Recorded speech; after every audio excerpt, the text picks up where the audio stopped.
I think we're all very aware now of the general situation in the country, particularly as it affects the church.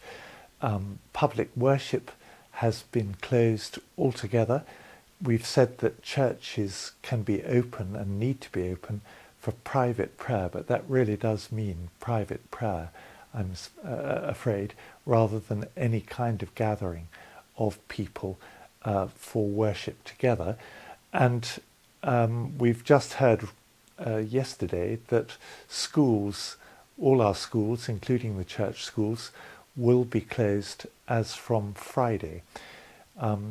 That doesn't include the children of key workers, and there will be efforts made by schools, all sorts of schools, to help those who are particularly vulnerable, for instance, children who need their free meals, school meals, and so on.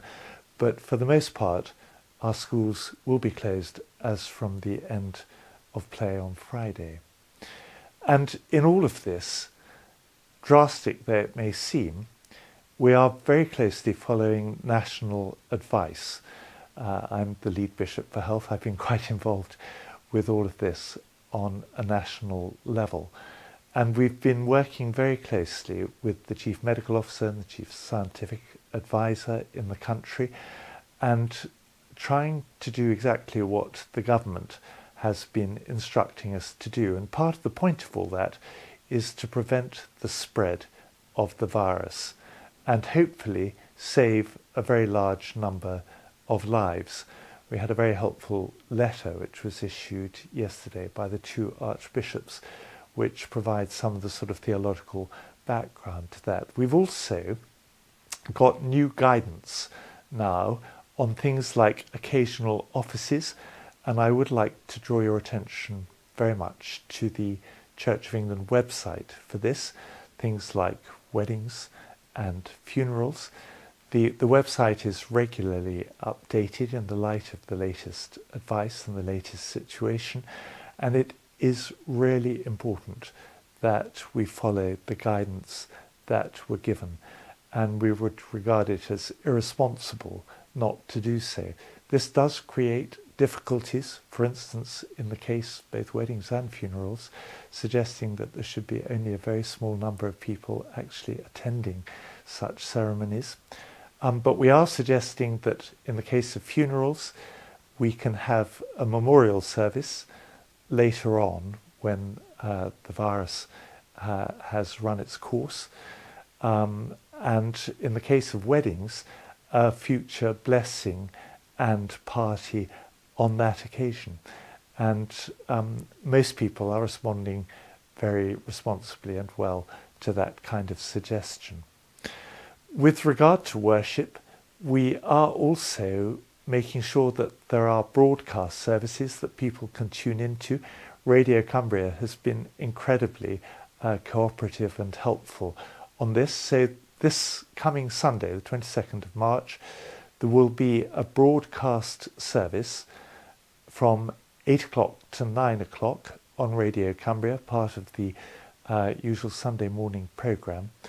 And this Sunday, which is Mothering Sunday, has also been designated by the archbishops as a day of prayer and action. And we are all encouraged not only to spend as much time as we can that day praying, but also to light a candle at 7 o'clock and to think about ways in which we can reach out to others. And I think that's one of the main things, really, that we need to be aware of in this whole time of national crisis, that this is actually providing us with an opportunity as well as a problem. And the opportunity is to do three things. The first is to demonstrate our care for those around us, and particularly those who are especially vulnerable and at risk from the virus, the elderly, those who have respiratory problems, and so on. And I think by demonstrating our care, we're demonstrating the love of God for everyone He has made. That ties in with the second thing, a second opportunity that we have, which is to show that the church remains right at the heart of the community. That's been very evident during other crises, things like foot and mouth and the floods and the shootings and so on in Cumbria. And that remains the case with this virus. So thinking about ways in which one might be able to help other people and promote community, even though we're not able to actually go around and see them very often, through phone calls, through doing shopping and so on. All of that's going to be tremendously important, and we're asking everyone to use their imagination in that respect. And of course, keeping calm through all of this, not engaging in panic buying, not despairing, but showing something of the kind of hope that as Christians we have in a God who loves us and who cares about us and for us. And there are all sorts of suggestions being made for how churches can respond to this crisis. I'll be sending some out in a letter shortly. And also there are all sorts of resources available on the diocesan website, and I do draw your attention to that. Again, constantly being updated.